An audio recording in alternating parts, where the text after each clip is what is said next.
Sebelumnya, Assalamualaikum warahmatullahi wabarakatuh. Saya Azahra Misal Sabila dengan NIM 2424 dari kelas A. Di sini saya akan menjelaskan eh, soal kuis kode soal K sistem basis data. Nah, di sini untuk soal yang pertama itu ada sebuah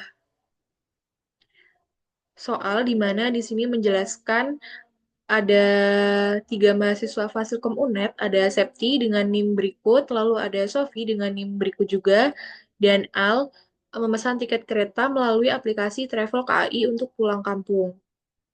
Nah, di sini itu ada nama kereta api, stasiun, kode kereta api, terus juga ada tujuan ataupun pembayaran. Nah, di sini yang pertama dari soal nomor satu ini, kita diminta untuk mengidentifikasi entiti dan atributnya. Nah, yang pertama di sini yang bisa kita identifikasi dari soal ini, kita mencari sebuah peristiwa. Nah, di sini itu ada Septi, Sofi, dan Al, di mana mereka itu adalah mahasiswa. Dan mahasiswa ini bisa dijadikan entiti karena dan juga ada atributnya, ada NIM dan juga nama. Nah, di sini yang dijadikan primary key yaitu NIM-nya. Jadi itu untuk yang pertama, lalu yang kedua itu yang bisa kita jadikan entity itu ada kereta. Nah, di dalam kereta ini juga ada atributnya yaitu kode kereta, nama kereta, dan ID kelas. Nah, di sini karena ada dua yang bisa dijadikan key, nah di sini ada kode kereta yang jadi primary key, lalu ada ID kelas yang menjadi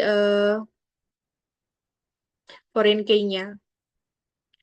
Lalu kemudian ada juga di sini kelas, ini juga bisa dijadikan entity. Nah, ini kelas yang dimaksud itu adalah kelas dari keretanya. Nah, di sini ada ID kelas yang dijadikan primary key, lalu ada atribut nama kelas. Lalu selanjutnya adalah stasiun yang bisa dijadikan entity. Nah, stasiun ini ada kodenya, jadi kode stasiun ini yang dijadikan sebagai primary key, dan lalu ada atributnya yang lain yaitu nama stasiun. Nah, yang kelima yang bisa dijadikan menjadi entity itu adalah tiket. Nah, di dalam tiket ini mengandung banyak sekali atribut, tentunya akan banyak juga foreign key-nya. Nah, yang dijadikan primary key di sini yaitu ID tiket, karena entity-nya adalah tiket, jadi yang dijadikan primary itu primary key. Di sini juga ada tanggal berangkat, harga. Nah, NIM ini juga masuk di eh, entity tiket karena di dalam tiket itu pasti ada NIM-nya atau primary key-nya dari mahasiswa tadi itu kan primary key-nya itu adalah NIM. Nah, jadi yang dimasukkan di tiket kereta ini adalah NIM-nya karena ini sebagai primary key di entity mahasiswanya yang memesan tiket ini.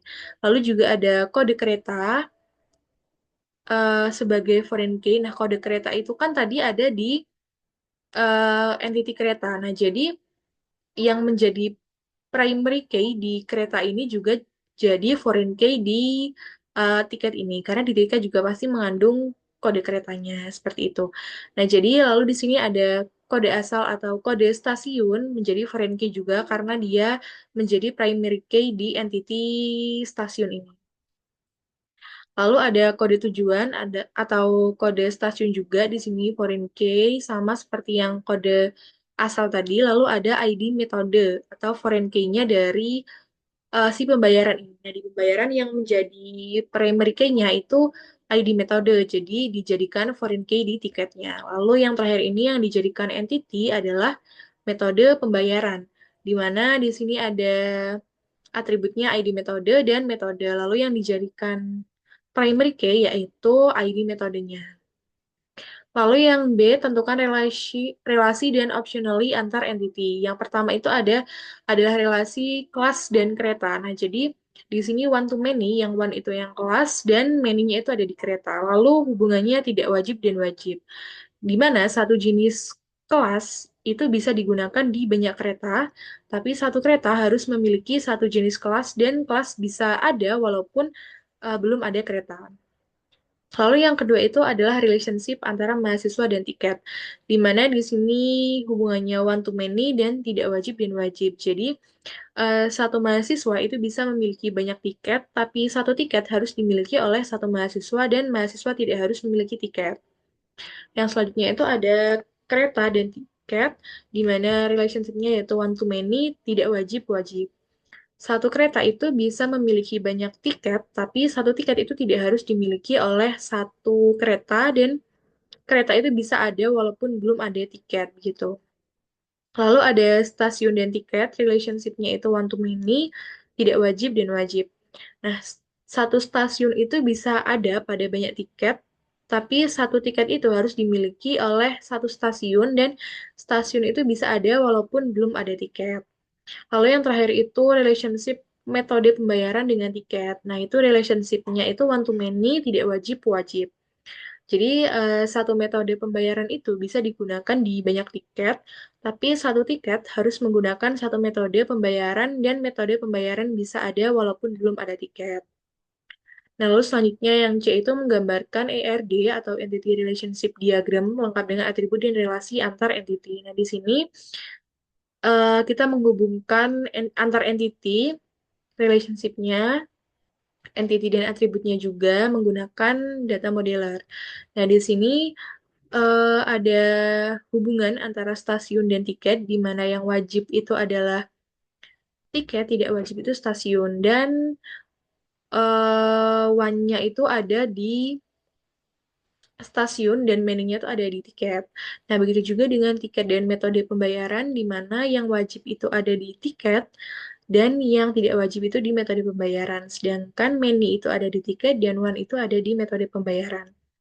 Begitupun juga yang lain sama. Jadi tandanya itu yang garis putus-putus itu tidak wajib, yang garis lurus itu wajib, sedangkan yang ada seperti tanda cakar tiga ini itu adalah menandakan bahwa itu adalah many, yang tidak ada itu berarti one. Lalu lanjut ke soal yang nomor 2. Nah, di sini kita diberi tabel, di mana dalam tabel ini tuh ada stand, jenis peserta, biaya sewa, produk, harga produk, dan juga jumlah produk. Di sini, struktur dari tabel ini tuh masih belum terorganisir dengan baik dan belum memenuhi prinsip-prinsip normalisasi. Nah, maka lakukan tahap normalisasi hingga tabel tersebut mencapai bentuk third normal form atau 3NF. Nah, untuk yang pertama, nah yang ini kan normal NF-nya. Lalu yang pertama itu membuat normalisasi satu NF, nah di mana di sini itu memisahkan data yang bersifat multi-value atau menghilangkan data yang bersifat multi-value. Nah, di sini itu ada stand, jenis peserta, biaya sewa, produk, harga produk, dan juga jumlah produk. Nah, jadi kan di sini tadi itu eh, ada banyak jenis ya. Nah, di sini tuh ada yang khusus minuman tradisional, di mana di minuman tradisional ini ada tiga produk, yaitu es dawet, es tape, dan es gula merah yang dipecah menjadi tiga tabel agar tidak multi value. Lalu di sini lanjut ke normalisasi 2NF, yaitu menghilangkan redundan dengan memecah menjadi tabel terpisah. Yang A itu adalah tabel produk. Di sini membuat tabel produk di mana isinya itu ada ID produk, nama produk, harga produk, jumlah produk, dan ID stand. Nah, di sini yang menjadi primary key yaitu ID produknya. Lalu yang B ini adalah tabel stand. Di sini ada ID stand, stand, jenis peserta, dan juga biaya sewa. Dan yang menjadi primary key itu ID stand. Lalu setelah normalisasi 2NF ini terpenuhi, lanjut normalisasi 3NF. Nah, di normalisasi 3NF itu, kita memisahkan atribut yang tidak bergantung secara langsung pada primary key. Nah, jadi kan